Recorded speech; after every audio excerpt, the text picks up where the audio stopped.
Today marks the fourth day. Some Providence healthcare workers are on the picket line. The strike started Friday morning after the union representing the workers failed to reach an agreement with Providence over pay and staffing issues. Thank you for joining us this afternoon. I'm China Green.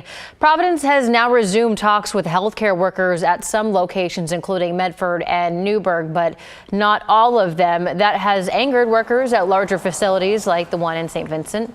Statewide, around 5,000 Providence healthcare workers are on strike.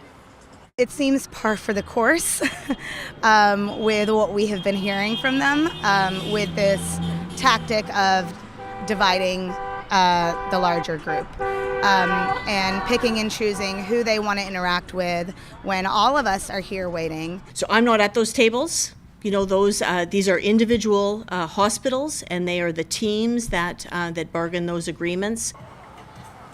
Today, Providence says that they informed the mediators that 6 of 8 hospitals are ready to begin scheduled negotiations. We turn now to the devastating wildfires near Los Angeles. Firefighters from throughout California, multiple states, including Oregon and Washington, and Mexico and Canada, continue to fight against the fires. Here is what we know so far. The death toll from the fires has reached 24. At least 12,000 buildings have been destroyed or damaged, and more than 40,000 acres have burned. The number of people arrested in the evacuation zone was also updated this morning. 34 people have been arrested for things like breaking the curfew set by the LA County Sheriff, flying drones in fire areas, looting and shoplifting. Officials also announced a new map that offers a look at what buildings have been destroyed or damaged by the fires. The preliminary damage assessment map indicates whether a building was destroyed, whether it sustained major or minor damage, or if the building was left inaccessible. Over the weekend, winds calmed down, giving firefighters a chance to make progress against the fires, but officials say they aren't out of the woods yet, as strong winds are expected to return tonight through Wednesday. The anticipated winds, combined with low humidities and low fuel moistures, will keep the fire threat in all of Los Angeles County critical.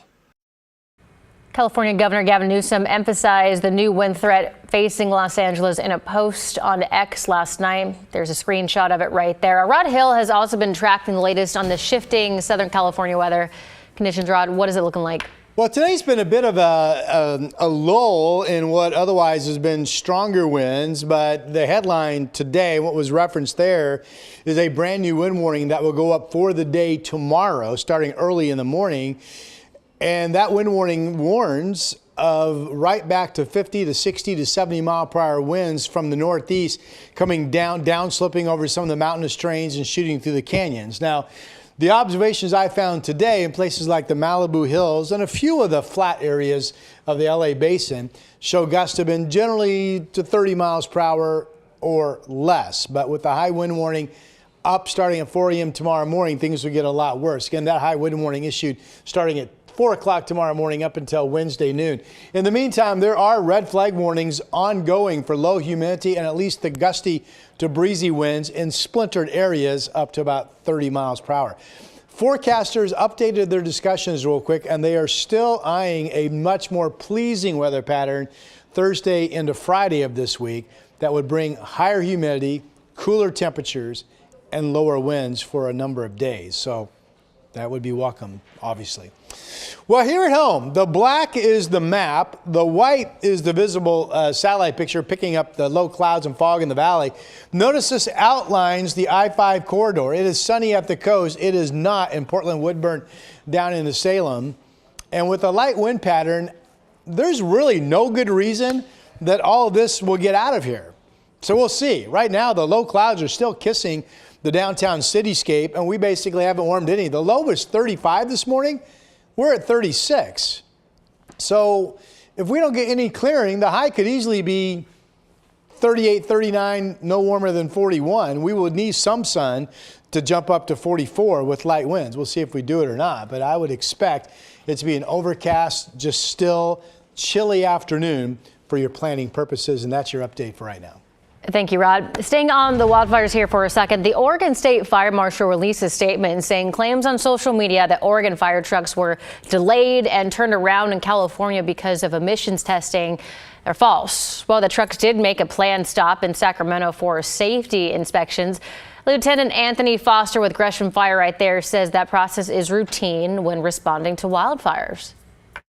Before anyone checks into a fire, we get safety inspections. So you can think stuff like tires, windshields, mirrors, making sure that the rig's going to be safe for us as we're operating. So that was pretty straightforward, very quick, and we moved through that pretty fast. Oregon strike teams will be in California for a minimum of 2 weeks.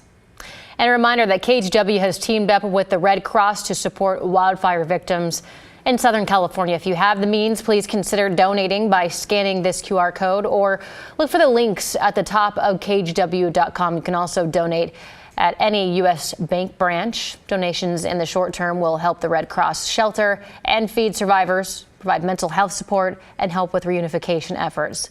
So far, we've received nearly $37,000 through contributions. And developing a local news this afternoon, the Columbia County Sheriff's Office is investigating a shooting that's happened last night in the area of Green Meadow Way and Miller Road in Scappoose. The Sheriff's Office didn't share many details, but a witness sent us video of an ambulance responding to the scene. We'll update you as we learn more on what happened here. Portland police say 2 people face felony charges for running from police in a stolen car that ended with a 2-car crash. This happened late Saturday morning. Officers responded to a welfare check, found 2 people unconscious in a car on Southeast 60th and Francis. When an officer went to the car and the driver woke up, backed into a patrol car and eventually took off. The officers were able to use spike strips to stop the car, which crashed into another parked car. Both people in the car are now booked into the Multnomah County Jail. All right, take a look at this video that shows the moments a truck crashed through the front of a Gresham coffee shop. It looks like one person was hit there on the top of your screen. According to police, there was a 2-car crash just after 10 o'clock Saturday morning at Northeast 2nd and Kelly Avenue. One of the drivers hit the gas pedal instead of their brake and wound up jumping a curb and running through autumn coffee roasting. We had an entire table of 8 to 12 people enjoying their morning, had their run. We had lots of scrapes, bruises. Thankfully, everyone moved very quickly out of the way of the vehicle. Yeah, luckily no one was severely hurt here. The shop says it plans to be back open and running as soon as possible. Clark County officials say they are activating emergency shelters ahead of colder overnight temperatures happening this week. Clark County's Homeless Council issued a severe weather alert yesterday. It's set to last through Thursday. Over the next few days, the county says it will increase shelter capacity and offer more resources. No word if shelters will open in Portland. And people in Woodland are trying to help their neighbor after someone stole her mobility scooter. So Lisa Harkness relies on the scooter to get around, but she said it was taken Thursday right outside of her home in Woodland. I was gone for about 2.5 hours. It was parked where I'm at.